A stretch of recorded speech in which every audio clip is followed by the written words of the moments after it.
हमारे ओबीसी समाज के लोग वहां चले गए। बताओ देश में कितने जज ओबीसी हैं? सुप्रीम कोर्ट में जितने जज बैठे हैं, क्या 100 में 60 ओबीसी हैं? क्या 100 में 60 मीडिया में लोग ओबीसी हैं? क्या देश के उद्योगपति में, ठेकेदारी में, पैसे वालों में 100 में 60 लोग ओबीसी हैं?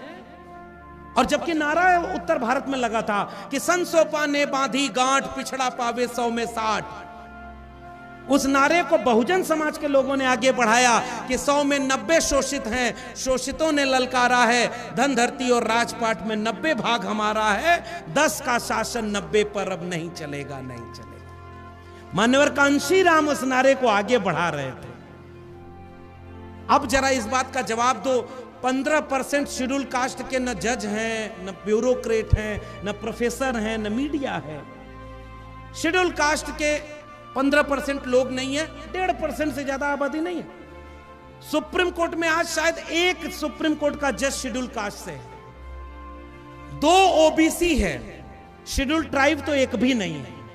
आदिवासी का जल जंगल जमीन बस छीन करके अडानी को देना है, और आदिवासी वहां जाकर के लड़ रहा है जंगल में, तो उसको जेल में डाल दिया जा रहा है कि ये आदिवासी नक्सली है, गोली मार दो इसको, मिस्टेकन आइडेंटिटी है।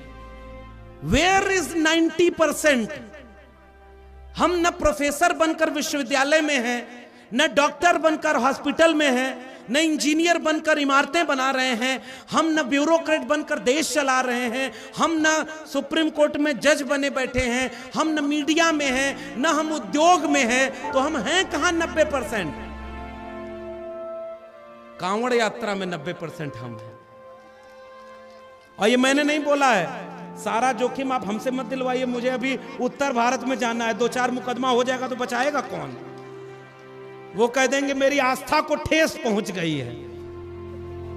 लेकिन सच तो यही है साहब कि हम 90% वहां हैं। मैं उत्तर प्रदेश से आता हूं रणजीत सर, मेरे यहां का मुख्यमंत्री अगर आप कांवड़ लेकर जाएंगे तो हेलीकॉप्टर से फूलों की बारिश करेगा, और नौकरी मांगने जाएंगे तो लाठी से बारिश करेगा।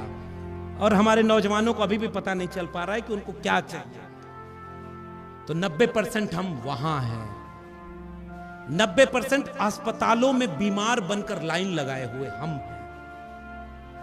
हम फैक्ट्री में सस्ता मजदूर बनकर दिन भर मजदूरी कर रहे हैं, वहां 90% हम 80 किलो अनाज 80 करोड़ लोगों को जो अनाज मुफ्त में मिल रहा है उसमें 90% हम हैं। सबसे ज्यादा जेलों में बंद, झूठे मुकदमों में बंद, अंडर ट्रायल में बंद, हम 90% जेलों में बंद हैं। प्रोफेसर हैनी बाबू, यलगार परिषद, आज तक मेरे विश्वविद्यालय के प्रोफेसर, जवाहरलाल नेहरू विश्वविद्यालय का कोई उमर खालिद, तमाम हजारों लोग मुकदमों में जेलों में बंद हैं। हम 90% गरीब हैं, हम 90% कमजोर हैं, हम 90% बेबस, लाचार और बिखरे हुए हैं।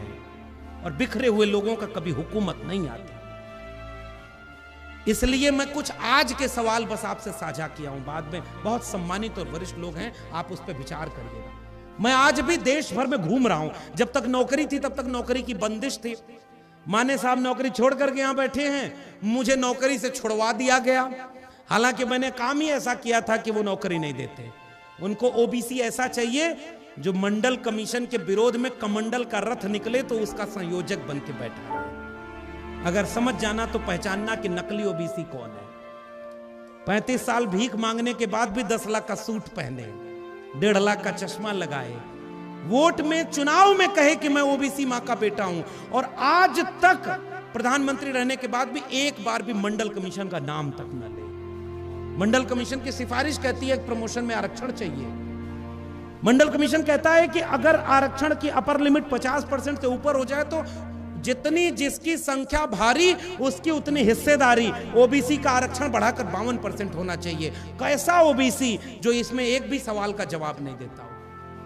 और वो तब आपको ओबीसी बन जाता है जब उसको वोट लेना होता है, वो ओबीसी बन जाता है जब उसको दंगा कराना होता है, और उसके बाद वो बात सबको धर्म के नाम पर एकजुट करता है। मैं आपसे गुजारिश करने आया हूं, और आज के सवाल को गुजारिश करके जा रहा हूं।